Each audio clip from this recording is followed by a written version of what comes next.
ഈ കർഷക സമരം നമുക്കറിയാവുന്നതുപോലെ 200-ലധികം സംഘടനകളാണ് ഇപ്പോൾ നേരത്തെ ചർച്ചയിൽ പറയുകയായിരുന്നു. ഒരു കുടുംബത്തിൽ നിന്ന് ഒരാൾ എന്നുള്ള നിലയിലാണ് വിന്യസിക്കുന്നത്. അവരൊക്കെ അവരുടെ കുടുംബത്തിൽ നിന്ന് പുറപ്പെടുന്നത് ഒരാഴ്ച കഴിഞ്ഞ് വീട്ടിലേക്ക് തിരിച്ചു പോകാം എന്ന് കരുതിയിട്ടല്ല. 2020-ലെ സമരം എന്ന് പറയുന്നത് 11 മാസം പൂർത്തിയാകുന്ന ഘട്ടത്തിലാണ് ആ സമരം അവസാനിച്ചത് എന്നുള്ളതാണ്. അപ്പോൾ ഒരു വലിയ പ്രക്ഷോഭത്തിന് വേണ്ടി ഒരുങ്ങിയിറങ്ങിയിരിക്കുകയാണ്. അപ്പോൾ നമ്മൾ ഈ കാണുന്ന ബാരിക്കേഡുകളൊന്നും കർഷകരെ സംബന്ധിച്ചിടത്തോളം ഒന്നുമല്ല. അവർക്കതൊന്നും മറികടക്കുക വലിയ വിഷമമുള്ള കാര്യമൊന്നുമല്ല. ഇപ്പോൾ സ്വാഭാവികമായിട്ടും ഗവൺമെൻറ് ഇപ്പോൾ ഒരു ബാരിക്കേഡ് വെക്കുമ്പോൾ അതിന് മുമ്പിൽ ഇങ്ങനെ നിൽക്കുന്നു എന്ന് മാത്രമേ ഉള്ളൂ. അടുത്ത ദിവസം ഡൽഹിയിലേക്ക് ചലോ എന്ന് തീരുമാനിച്ചാൽ ഈ കർഷകർ ഇതൊക്കെ ലംഘിച്ച് മുന്നോട്ട് വരും എന്ന് ഒരത്ഭുതവും എന്നെ സംബന്ധിച്ചിടത്തോളം ഇല്ല. കാരണം കർഷകരുടെ നിശ്ചയദാർഢ്യം അത്രയും ഉയർന്നതാണെന്നുള്ളതാണ്. ഇപ്പോൾ ടിയർ ഗ്യാസ് ഷെല്ലുകൾ ഡ്രോപ്പ് ചെയ്യുന്ന ഡ്രോണുകൾ ശംഭു അതിർത്തിയിൽ വിന്യസിച്ച് അതിൻ്റെ പരിശീലന പറക്കൽ നടന്നുകൊണ്ടിരിക്കുകയാണ് അവിടെ.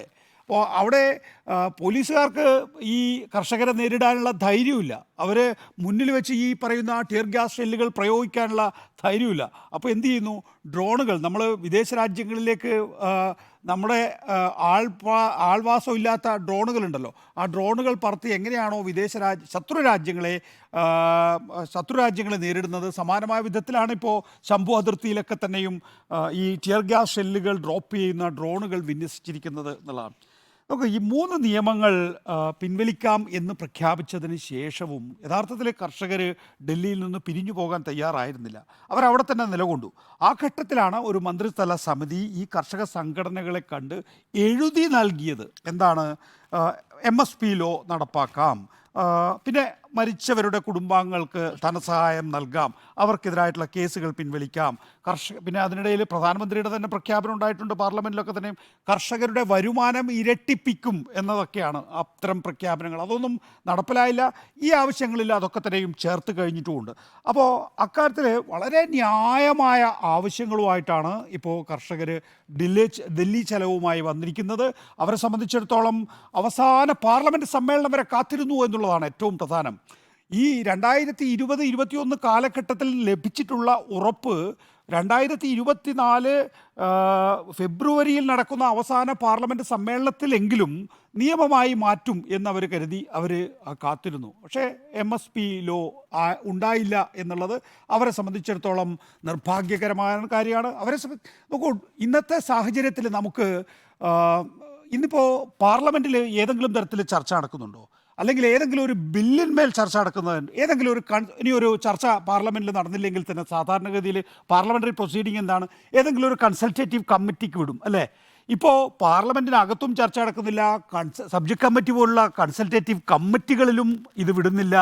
ഇത് മരവിച്ച് നിൽക്കുകയാണ്. ബില്ലുകൾ പാസ്സാക്കാൻ വേണ്ടി സെക്രട്ടറിമാർ തയ്യാറാക്കുന്ന ഈ ഘടനയുണ്ടല്ലോ, ആ ഘടനയിൽ തന്നെയാണ് യഥാർത്ഥത്തിൽ നിയമമാകുന്നതാണ്. അങ്ങനെ നോക്കിക്കഴിഞ്ഞാൽ നിരവധി നിയമങ്ങൾ ഇപ്പോൾ പാസ്സാക്കിയിട്ടും നടപ്പാക്കാൻ കഴിയാതെ പോയിട്ടുണ്ട്. ഇപ്പോൾ ഭൂമി ഏറ്റെടുക്കൽ ലാൻഡ് അക്വിസിഷൻ ആക്ട്, ഇത് യഥാർത്ഥത്തിൽ നടപ്പാക്കാനായിട്ടില്ല. പൗരത്വ നിയമം റൂൾസ് ഉണ്ടാക്കാൻ പറ്റിയിട്ടില്ല. തൊഴിൽ നിയമം അതിൻ്റെ അവസ്ഥ ഏതാണ്ട് സമാനമായിട്ടുള്ളത് ഈ തന്നെയാണ്. അപ്പോൾ നമ്മൾ കാർഷിക നിയമത്തിൻ്റെ കാര്യത്തിനകത്തും അതാണ് കണ്ടത്. ഇത് നടപ്പാക്കാൻ അങ്ങ് തീരുമാനിക്കുന്നു, എന്നിട്ട് ഈ കോർപ്പറേറ്റുകൾക്ക് എന്താണോ വേണ്ടത് അതൊക്കെ എഴുതി കൊടുക്കുന്നു. അതിനെതിരായിട്ടുള്ള ഒരു വലിയ പ്രക്ഷോഭം നരേന്ദ്രമോദി എന്ന് പറയുന്ന ഒരാൾ അജയ്യനായിട്ടാണല്ലോ നമ്മുടെ മുന്നിൽ നിൽക്കുന്നത്. നരേന്ദ്രമോദിക്ക് ഒരിടത്തു പോലും മുട്ടുമടക്കേണ്ടി വന്നിട്ടില്ല. എല്ലാ സാഹചര്യത്തിലും ജമ്മു കാശ്മീരിൽ 370 എടുത്തു കളയുക എന്ന് പറയുമ്പോൾ നമ്മളൊക്കെ സാധാരണഗതിയിൽ പ്രതീക്ഷിക്കുന്നൊന്നും ഭാഗ്യവശാൽ സംഭവിച്ചിട്ടില്ല, അല്ലേ? അതിനെതിരെ ഒന്നും വലിയ നിലയിലൊന്നും പ്രതിഷേധം ഉയർത്താൻ കഴിഞ്ഞിട്ടില്ല. പക്ഷേ കർഷകരുടെ കാര്യത്തിനകത്ത് അത് സംഭവിച്ചു എന്നുള്ളതാണ്. അപ്പോൾ അജയ്യൻ എന്ന് കരുതുന്ന വളരെ ഏകാധിപത്യ സ്വഭാവത്തോടു കൂടി പ്രവർത്തിക്കുന്ന ഒരു ഗവൺമെൻറ്റിനെ സംബന്ധിച്ചിടത്തോളം നിലക്ക് നിർത്താൻ ഇത്തരത്തിലുള്ള സമരങ്ങൾക്ക് കഴിഞ്ഞു എന്നുള്ളതാണ്. അപ്പോൾ പാർലമെൻറ്റ് ഞാൻ നേരത്തെ ചൂണ്ടിക്കാണിച്ചതുപോലെ തന്നെ നമ്മുടെ പ്രതീക്ഷക്കൊത്ത് ഉയരുന്നില്ല. അവിടെ കൂടിയാലോചനകൾ ഉണ്ടാകുന്നില്ല എന്നുള്ള പ്രശ്നം നമുക്ക് എപ്പോഴും നമ്മൾ ആശ്വാസമായി കരുതുന്നത് ജുഡീഷ്യറിയാണ്. ആ ജുഡീഷ്യറിയുടെ പല തീരുമാനങ്ങളും നമുക്ക് യോജിക്കാൻ കഴിയാത്ത അവസ്ഥ വരുന്നു എന്നുള്ളതാണ്. എക്സിക്യൂട്ടീവ് ജനവിരുദ്ധമായിട്ടുള്ള നയങ്ങൾ നടപ്പിലാക്കുന്നു എന്നുള്ളതാണ്. അപ്പോൾ ആ ഘട്ടത്തിൽ വലിയ വലിയ പ്രക്ഷോഭങ്ങൾക്ക് മാത്രമാണ് സർക്കാരിനെ തിരുത്തിക്കാൻ കഴിയുന്നത് എന്നുള്ളതാണ് നമ്മുടെ മുന്നിലുള്ള പാഠം. അതാണ് കർഷക സമരം യഥാർത്ഥത്തിൽ നമുക്ക് കാണിച്ചത്. ഏത് വലിയൊരു ഏകാധിപതിയെയും, ഒരുപക്ഷെ ജനങ്ങളെ കേൾക്കുന്നില്ല എന്ന് തോന്നുന്ന ഒരു ഏകാധിപതിയെയും തിരുത്തിക്കാൻ ഇത്തരത്തിലുള്ള വലിയ പ്രക്ഷോഭങ്ങൾക്ക് സാധിക്കുമെന്ന് തെളിയിച്ചിരിക്കുന്നു.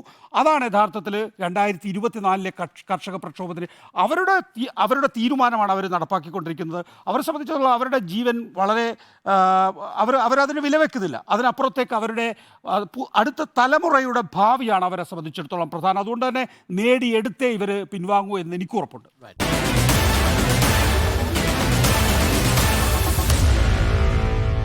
Meet the editors.